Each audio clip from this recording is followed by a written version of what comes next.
खुदाम यसुम से जो कि दुनिया की तमाम ममलकतों पर हुक्मरान है, उसी के नाम में आपकी सलामती हो। जंग अजीम अव्वल और जंग अजीम दोम का जो सबसे गहरा असर हुआ वो यूरोपी ममालिक पर हुआ।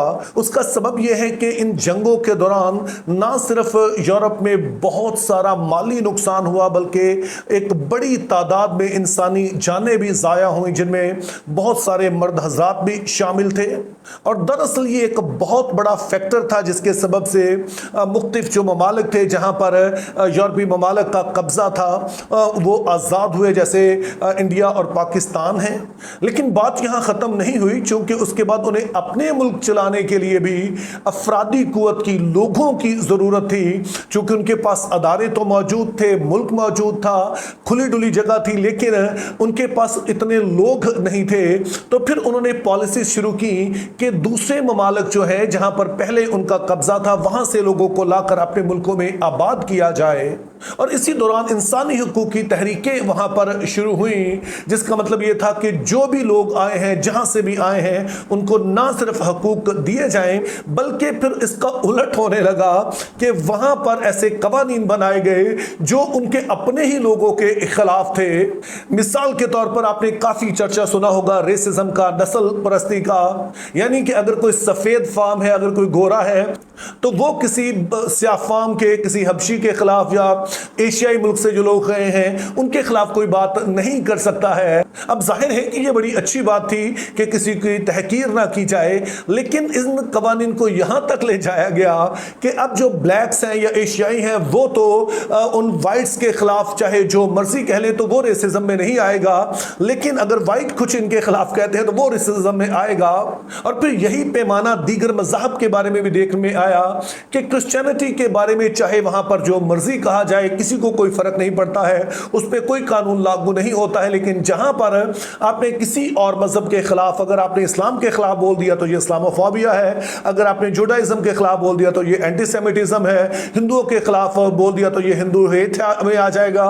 तो इस तरह से हर मजहब के बारे में कवानीन बन गए सिवाय क्रिश्चियनिटी के। लेकिन उसका अब नतीजा ये हुआ है कि ये सोसाइटीज जो हैं ये डिसइंटेग्रेट हो गई हैं। ये ऐसे मुआशरे बन गए हैं जहां पर आपको किसी भी तरह से कोई इत्तेफाक नजर नहीं आता है, कोई भी एक पार्टी आकर हुकूमत नहीं बना सकती है। उसका सबब यह है कि इतने सारे वहां पर अब पार्टीबाजी होगी, इतना वो मुआशरे तकसीम हो गए हैं कि अब अगर वो कुछ कवानीन बदलना भी चाह रहे हैं तो उनके लिए आसान बात नहीं है। और उसका नतीजा फिर ये हो रहा है कि वहां के जो मुकामी लोग हैं, अब यूरोप के मुख्तलिफ ममालिक के जो मुकामी लोग हैं, अब वो एहतजाज कर रहे हैं। और जो मूवमेंट्स अभी शुरू हुई हैं, इनको ये जो इंटरनेशनल न्यूज़ चैनल्स हैं, जो सेकुलर मीडिया है, ये कई तरह के नेगेटिव नाम देता है। कुछ उन्हें नेशनलिस्ट कहते हैं, कुछ उन्हें पॉपुलिस्ट कहते हैं, कुछ उन्हें फॉर राइट कहते हैं। तो मुख्तलिफ नामों से अभी भी कोशिश हो रही है कि इन तहरीकों को दबाया जाए, लेकिन बज़ाहिर ऐसा लगता है कि अब ये मुमकिन नहीं है, चूँकि वहाँ के लोग, जो मुकामी लोग हैं, अब इस बात से उकताए हुए नज़र आते हैं कि वो लोग जो गैर कानूनी तौर पर भी मुल्क में आ रहे हैं, आप उनको तो हर तरह से फैसिलिटेट कर रहे हैं, लेकिन हम जो है यहाँ पर पिस रहे हैं। तो अब हर यूरोपीय मुल्क में इस तरह की तहरीकें जन्म ले रही हैं, जिसकी वजह से यूरोप अब बहुत ज़्यादा बदल रहा है और आइंदा दिनों में हम इसको और ज़्यादा बदलता देखेंगे। अब यूरोपीय मुल्क में जो इस वक्त सबसे अहम इशू है वो इमिग्रेशन है, यानी कि वो लोग जो दूसरे मुल्कों से आते हैं, जो दूसरे खित्तों से आते हैं, उनके साथ कैसे डील करना है। बल्कि कई ममालिक ऑलरेडी इस पर बड़ी सख्ती कर रहे हैं। मिसाल के तौर पर ये यूरोप के चंद ममालिक जैसे कि हंगरी है, पोलैंड है, स्लोवाकिया है, तो इन ममालिक में तो ऑलरेडी इस बात पर बड़ी सख्ती की है कि हम गैर कानूनी तारकीन वतन जो है, जो इमिग्रेंट्स हैं, इन्हें कबूल नहीं करेंगे। बल्कि जो कानूनी तौर पर आते हैं, ये वाले ममालिक कहते हैं कि हम उनकी भी प्रॉपर वेटिंग करेंगे, हम बाकायदा तौर से चेक करेंगे इनके ख्यालात क्या हैं, क्या ये हमारे मुआशरे में जम होना चाहते हैं कि नहीं है, या फिर अपने ही कोई अलग से कोई अपना मुआशरा बनाना चाहते हैं। तो इन चीज़ों पर अब वो बड़ा जोर दे रहे हैं। और ये बात सिर्फ इन 3 ममालिक तक अब नहीं रहेगी, बाकी ममालिक भी इसी राह पर चल रहे हैं। और अब यहाँ पर यह भी याद रहे कि अगरचे कि जो ये इमिग्रेशन है, ख़ास तौर पर जो गैर कानूनी तौर पर लोग वहाँ पर जा रहे हैं यूरोपीय ममालिक में, ये यूरोपियंस के लिए दर्द सर है, लेकिन दूसरी तरफ ये उनकी ज़रूरत भी है। जैसे मैंने पहले कहा कि उनके पास मुल्क मौजूद है, उनके पास निज़ाम मौजूद है, लेकिन चूंकि वो अब ज़्यादा बच्चे पैदा नहीं कर रहे हैं, वहाँ पर एथीइज्म की तादाद बढ़ रही है, जो कि खुदा का जो बनाया हुआ फैमिली सिस्टम है वो इसकी कदर नहीं करते हैं। वो शादी के बगैर ही रहना चाहते हैं, ना वो बच्चे पैदा करना चाहते हैं, ना घर की जिम्मेदारियां लेना चाहते हैं। तो इस वजह से वहाँ पर जो उनकी अपनी नस्ल है वो तो डेफिनेटली कम हो रही है, और मुल्क चलाने के लिए उन्हें दूसरे मुल्कों से लोग चाहिए, और जाहिर इसका कोई फौरी तौर पर तो हल मौजूद नहीं है।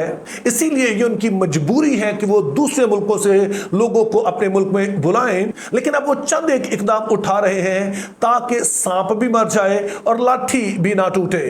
यही सबब है कि बहुत सारे यूरोपीय मुल्क अब इकदाम ऐसे उठा रहे हैं कि जिससे उनका मुल्क भी चलता रहे, दूसरे मुल्कों से लोग वहां पर आ भी सकें, लेकिन साथ में वो उनके साथ इंटेग्रेट हो सकें, वो ऐसे लोगों को बुलाएं जो किसी तरह से सोसाइटी के लिए फायदामंद हो सकें। तो उसके लिए चंद एक बातें वो कर रहे हैं। तो ऐसा करने के लिए जो पहली बात पर वो जोर दे रहे हैं कि वो ऐसे लोगों को अपने मुल्क में बुलाना चाहते हैं जो कि उनके साथ मुताबिकत रखते हो, यूरोपीय जो अक़दार है इनकी कदर करने वाले लोग हों। वो अपने लिए कोई अलग से कवानीन बनाने की बात ना करें, जैसा कि यूके में देखा जाता है कि वहां पर एक तरफ तो उस मुल्क का आम कानून है जो सभी पर लागू होता है, और फिर वहां पर शरई अदालतें भी हैं ताकि मुसलमान वहां पर जाकर भी अपने फैसले करवा सकें। और जाहिर है बहुत सारे जो बरतानवी है वो इस बात को पसंद नहीं करते हैं। तो अब ये यूरोपीय मुल्क इस तरह का कोई निज़ाम लाना चाह रहे हैं कि जहां पर जो भी उनके मुल्क में आता है वो उनकी वैल्यूज की, वो उनके जो मुआशरा है उसकी कदर करे और उसके मुताबिक वो जिंदगी बसर करना चाहें, यानी कि वो अपने लिए अलग से कोई कानून ही मांगेंगे। तो इसके लिए सबसे मौजू जो कैंडिडेट है वो मसीही है, क्योंकि जाहिर है मसीहों को अपने लिए कोई अलग से कवानीन की वहां जरूरत नहीं है। तो इस सबब से मसीहों के लिए, दुनिया भर के मसीहों के लिए जिनमें पाकिस्तानी मसीह भी शामिल हैं, अच्छी अपॉर्चुनिटीज आगे पैदा हो सकती हैं। लेकिन दूसरी बात हमने ज़हन में रखनी है कि अब वो हर किसी को अपने मुल्क में आने की इजाजत नहीं देंगे, बल्कि अब वो चाहते हैं कि जो भी हमारे मुल्क में आए वो ऐसा हो जो कि स्किल्ड हो, यानी कि उसके पास कोई हुनर हो, ताकि वो हमारे मुल्क की तरक्की में किसी तरह से अपना किरदार अदा कर सके। यानी कि पहले तो ये होता था कि अगर कोई शख्स वहां पर मौजूद है तो वो अपने पूरे खानदान को वहां पर बुला सकता था। तो अब ऐसा नहीं होगा, अब ये सूरत हाल बदल रही है। तो इसीलिए ये ममालिक अब इस बात पर जोर दे रहे हैं कि अब यहां पर वो लोग ना आए जो सिर्फ बैठ कर खाएं, चूंकि इस पर जैसे मैंने कहा कि बड़ी वहां तहरीकें चल रही हैं, जो वहां के मुकामी लोग हैं इस पर बड़ा एहतजाज कर रहे हैं कि आप हमारे हिस्से के पैसे भी इन फारग रहने वाले लोगों को दे देते हैं। तो अब वो इस बात पर जोर दे रहे हैं कि जो भी इन ममालिक में जाता है वो स्किल्ड हो, चाहे वहां की तरक्की में अपना हिस्सा डाल सके। और फिर तीसरी बात जिस पर वो जोर दे रहे हैं कि जो भी दूसरे ममालिक से लोग आते हैं इन यूरोपीय ममालिक में, वो लाजम है कि उनकी जुबान सीखें, चूंकि जो बाहर से आते हैं आमतौर पर उन्हें वहां की जुबान नहीं आती है, जिसका नतीजा ये होता है कि वहां की हुकूमत मोहताज होती है किसी दूसरे की कि उनकी जुबान में बात की जाए, लेकिन वो पूरी तरह से अपनी बात समझा नहीं पाते हैं। तो अब इस बात पर भी वो जोर दे रहे हैं कि जो दूसरे ममालिक से लोग आए उनके मुल्कों में रहने के लिए वो उनकी जुबान बोलते हो। अगर आप पोलैंड में जा रहे हैं तो वहां पॉलिश बोली जाती है, इसी तरह से इटालियन और बाकी जो जिस भी मुल्क में आप जाएंगे तो इनके लिए लाजम है कि अब ये जुबान वहां पर बोलने वाले हों। और जो ज़ाहिर जुबान सीखना चाहेगा उसके लिए ये भी लाजम है कि वो तालीम याफ्ता भी हो। तो आप जो इस वीडियो को देख रहे हैं, मैं आप सबसे कहना चाहता हूं, पाकिस्तानी मसीहों को से कहना चाहता हूं कि जो लोग इस बात की ख्वाहिश रखते हैं कि वो दूसरे मुल्कों में जाएं, तो अगरचे कि अभी से ये दरवाजे खुल रहे हैं, लेकिन अगले 5 साल में ये सूरत हाल और भी बदल जाएगी और बहुत ज्यादा मौके होंगे। लेकिन इसका ये मतलब नहीं है कि हर कोई वहां पर जा सकता है, बल्कि जो बातें चंद एक मैंने कही हैं, पहले नंबर पर तो इस बात को यकीनी बनाइए कि आप पढ़े लिखे हो, क्योंकि जब आप पढ़े लिखे होंगे तो आपके लिए दूसरी जुबान सीखना भी आसान होगा, आपके लिए दीगर स्किल में भी आगे बढ़ना आसान होगा। तो तालीम हासिल कीजिए मेहरबानी से। अगर आप अपने बच्चों को बाहर भेजना चाह रहे हैं तो जरूर इस बात को यकीनी बनाइए कि वो तालीम याफ्ता हो, और फिर इस बात का भी प्लान कीजिए कि आप किस मुल्क में जाना चाहते हैं। अब सिर्फ इंग्लिश बोलने से बात नहीं बनेगी, जिस भी और यूरोपीय मुल्क में आप जाना चाह रहे हैं वहां की जुबान सीखिए। अभी तो तो बहुत सारे मौके होते हैं, ऑनलाइन सीखी जा सकती है, ऐसे इंस्टीट्यूट मौजूद हैं, तो ज़रूर उस मुल्क की ज़ुबान सीखिए, ये आपको एज देगा बहुत सारे लोगों पर। और फिर तीसरी बात से में रखिए कि अब वो वक्त गुजर गया है कि सिर्फ आपका तालीम याफ्ता होना, आपने बीए कर लिया है, एमए कर लिया है, काफ़ी है नहीं, बल्कि अब आपको जो तालीम हासिल करनी है वो स्पेशलाइज्ड फील्ड में है। और अगर आप बहुत तालीम हासिल नहीं भी आपने की है तो कोई ना कोई हुनर ज़रूर सीखिए।